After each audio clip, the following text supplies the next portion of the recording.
YouTube ഒക്കെ തുറന്നു കഴിഞ്ഞാൽ ഫുൾ ഈ ഒരു നോ സ്കിൽ സെൻസിനെ പറ്റിയാണ് വീഡിയോ ഫുള്ള്.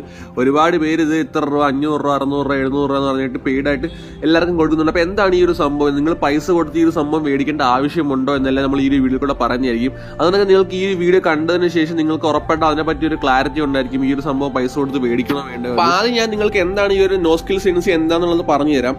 അപ്പോൾ ഈ ഒരു സംഭവം നമ്മുടെ ഇന്ത്യൻ സെർവറിലോട്ട് വളരെ ലേറ്റ് ആയിട്ടാണ് വന്നത്. പണ്ടൊക്കെ ഇത് ബ്രസീൽ സെർവറിലുള്ള പ്ലേയേഴ്സ് ആയിരുന്നു യൂസ് ചെയ്യുന്നത്. അപ്പോൾ ഇത് കംപ്ലീറ്റ്ലി ഫെയർ ആയിട്ടുള്ള ഒരു സാധനമാണ്, അല്ലാതെ ഇത് ഹാക്കോ കാര്യങ്ങളൊന്നുമല്ല.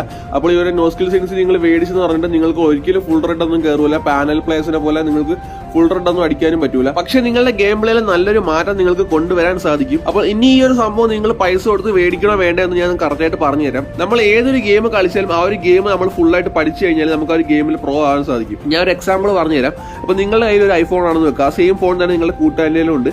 അതുകൊണ്ടൊക്കെ നിങ്ങളുടെ സെയിം കൺട്രോൾസ് സെൻസിറ്റിവിറ്റി എല്ലാം സെയിം ആണ്. പക്ഷെ നിങ്ങളുടെ കൂട്ടുകാരന്റെ ഗെയിമിൽ നിങ്ങളെക്കാട്ട് നല്ല രീതിക്ക് തന്നെ ബെറ്റർ ആണ്, നല്ല രീതിക്ക് അവ ഹെഡ് അടിക്കാറുണ്ട്. പക്ഷെ നിങ്ങളുടെ എന്താ കൺട്രോളും സെൻസിറ്റിവിറ്റിയും കാര്യങ്ങളും എല്ലാം സെയിം ആണെന്ന് വെക്കുക.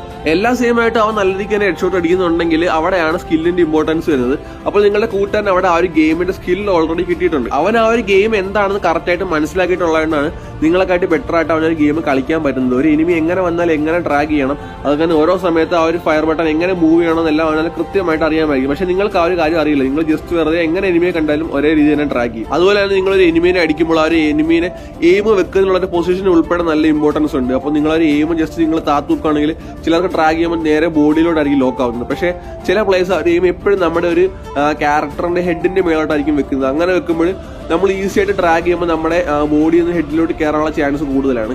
അപ്പോൾ ആ ഒരു കാര്യങ്ങൾ ഉൾപ്പെടെ എല്ലാം കറക്റ്റ് ആയിട്ട് പഠിച്ചവർക്ക് മാത്രമേ പ്രൊഫഷണൽ രീതിയിൽ നല്ല രീതിക്ക് തന്നെ ഗെയിം പ്ലേ ഇംപ്രൂവ് ചെയ്യാൻ സാധിക്കത്തുള്ളൂ. ഇപ്പൊ നമ്മൾ സ്ക്രീനിൽ കാണുന്ന ഈ ഒരു ബാക്ക്ഗ്രൗണ്ട് ഗെയിം പ്ലേ ആരുടെയാണ് നിങ്ങൾ എല്ലാവർക്കും അറിയായിരിക്കും, നമ്മുടെ ARKFF ആണ്.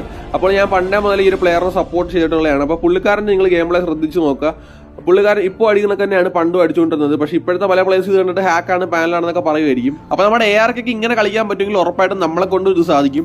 അതിന്റെ മെയിൻ ആയിട്ടുള്ള ഫസ്റ്റ് ഒരു ഇമ്പോർട്ടന്റ് കാര്യമാണ് നമ്മുടെ സെറ്റിംഗ്സ്. പല യൂട്യൂബേഴ്സും പറയുന്നതാണ് സെൻസിറ്റിവിറ്റി ജനറൽ 200 റെഡ് ഡോട്ട് 200 എല്ലാം ഫുള്ള് കൂട്ടി വെച്ചിട്ട് കളിക്കുകയെന്ന്. അതാണ് ഏറ്റവും വലിയ മണ്ടത്തരം. ഇപ്പൊ നല്ല രീതിക്ക് തന്നെ ഹെഡ് അടിച്ച് കളിക്കുന്ന പ്ലേയേഴ്സിന്റെ സെറ്റിംഗ്സ് നോക്കിയാൽ മതി. ഒരിക്കലും അവർ ജനറൽ സെറ്റിംഗ്സും നമ്മുടെ റെഡ് ഡോട്ടിന്റെ സെറ്റിംഗ്സും ഒരേ സെൻസിറ്റിവിറ്റി ഇടൂല. അതുകൊണ്ട് കാര്യം നമ്മുടെ ജനറലിനെ കാട്ടി കുറവായിരിക്കും നമ്മുടെ റെഡ് ഡോട്ട് ഇടുന്നത്. അതുപോലെ തന്നെയാണ് നമ്മൾ ഓരോ ഗൺസിനും അടിക്കുമ്പോഴും അതിന് ഓരോ സെൻസിറ്റിവിറ്റി ഉണ്ട്. ഇപ്പം ചിലരുടെ കൺട്രോളിനാണെങ്കിൽ ഡെസേർട്ട് ഈഗിൾ നല്ല രീതിക്ക് ഹെഡ് കയറുന്നുണ്ടായിരിക്കും, ചിലരുടെ കൺട്രോളിൽ നല്ല രീതിക്ക് തന്നെ വുഡ്പെക്കറിന് ഹെഡ് കയറും, ചിലരുടെ M18 ഹെഡ് കയറും, ചിലർക്ക് AR ഗൺസിന് ഹെഡ് കയറും. അപ്പോൾ പല കൺട്രോളിനും പല സെൻസിറ്റിവിറ്റിക്കും പല റിസൾട്ട് ആണ് കിട്ടുന്നത്. അപ്പോൾ നിങ്ങൾക്ക് സ്യൂട്ട് ആവുന്ന ഒരു സെൻസിറ്റിവിറ്റി റെഡ് ഡോട്ടും